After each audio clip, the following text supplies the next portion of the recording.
नमस्कार, श्री स्वामी समर्थ. आज वेदांतला म्हणजे माझ्या मोठ्या मुलाला सकाळी इडली आणि फुटाण्याची चटणी दिली आणि तो गेल्यानंतर सर्व घर आवरून घेतलं. आमच्या माऊली राजांना आवरलं. आज माऊली राजे थोडेसे मऊ वाटत होते मला.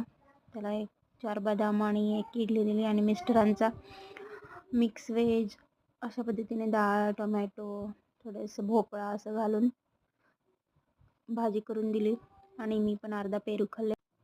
मध्येच आमच्या माऊली राजांना रडू येतं, मग त्यांचं रडू थांबण्यासाठी 1 चॉकलेट दिलं आणि मिस्टरांना भाजी वगैरे डाएटचं सगळं दिलं. आणि शुक्रवार होता, शुक्रवारची लक्ष्मीची माताची पूजा करून घेतली व्यवस्थित पद्धतीने.